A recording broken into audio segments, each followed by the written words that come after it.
शुभ सकाळ पिलामान। आज आम शिक्षा संयोग कार्यक्रम नवम पर्याय अष्टम श्रेणी ज्यामितिर त्रिभुजर बहिस्थ कोण तारी विषय आलोचना करिया। त्रिभुजर बहिस्थ कोण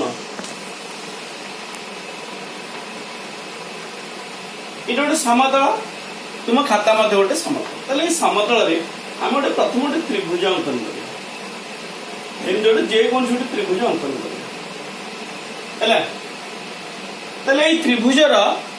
केतोटी बाहु अच्छी तीनोटी बाहु 1 2 और 3 जेकोसी गोटे बाहु को आम वर्धित करवा लंबे दबा ये बाहु को वर्धित करदेवी है मार ना देदेवी ए बी आउ सी एट गोटे बिंदु ने भी डी ताले तुम्हें देखिल अंतस्थ बा भितर केतोटी कोण अच्छी 1 2 3 आपको आम कहूचे अंतस्थ कोण त्रिभुजर अंतस्थ कोण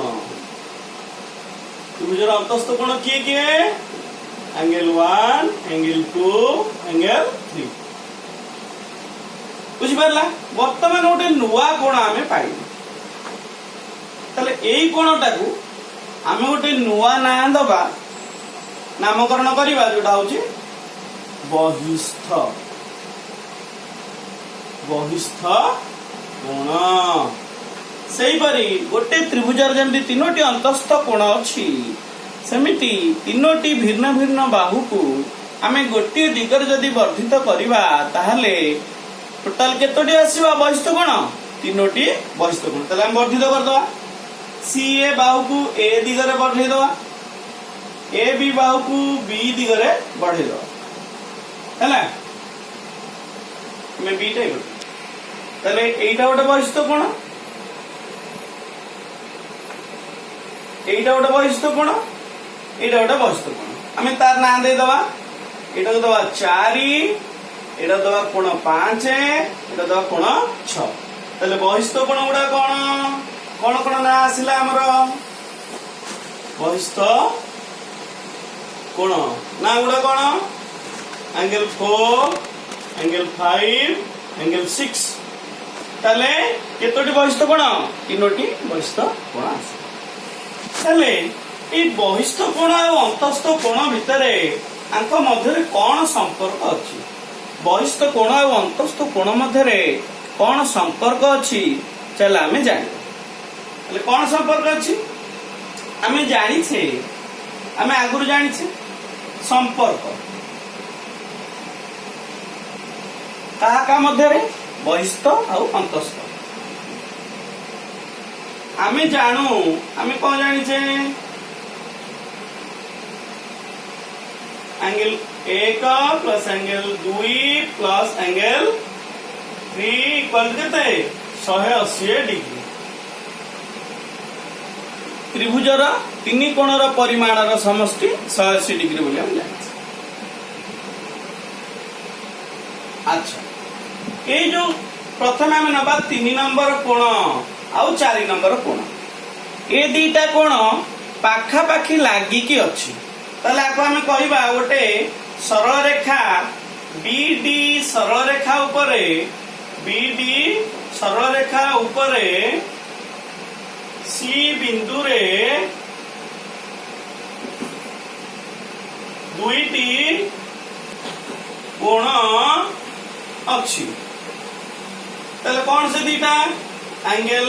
3 और एंगल 4 ताले यहा को आमे गोटे नुआ ना दबा सन्निहित कोण सन्निहित कोण गोटे नुआ आसला सन्निहित अर्थ लागिकी थिबा पाखापाखि बा लागिकी थिबा ताले सन्निहित कोण दीटा मध्य संपर्क कौन कि कहि परिबो हाँ सुन ताले ए दीटा कोण मध्य 3 और 4 कोण मध्य संपर्क होउची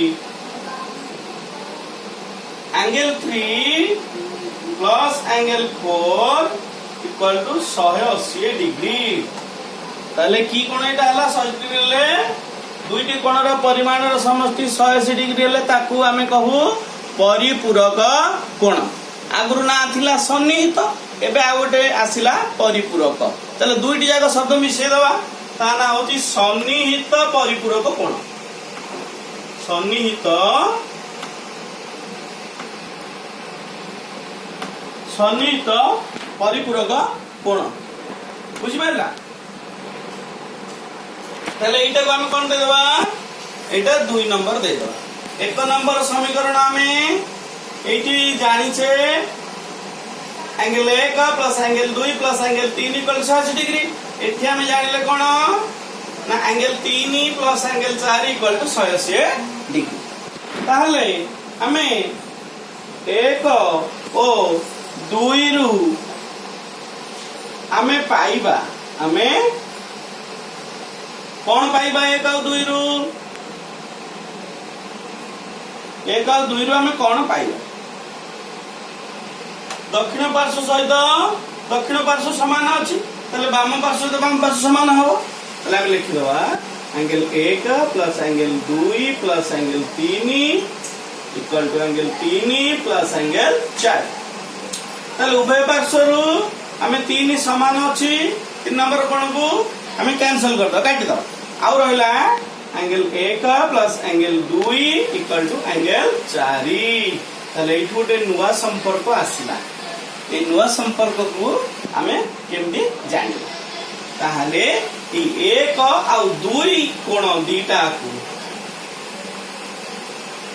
एंगल 1 और एंगल 2 ए दुईटी कोण को हमें कहिबा अंतःस्थ दूरवर्ती कोण अंतःस्थ दूरवर्ती कोण ता ना होउछ भितरे थिबा एवं एई कोणठु दूर रे थिबा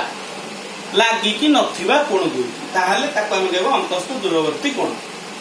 ताले चारटा कोण ना बहिस्थ कोण ताले संपर्कटी कोण हम पाइले गोटे नुआ संपर्क आमे पाइले सेटा होची त्रिभुजर बहिस्थ कोणर परिमाण जे कोनोसी बहिस्थ कोणर परिमाण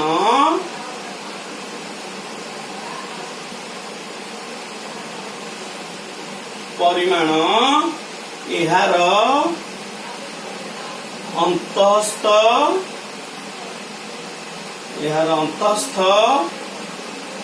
दूरवर्ती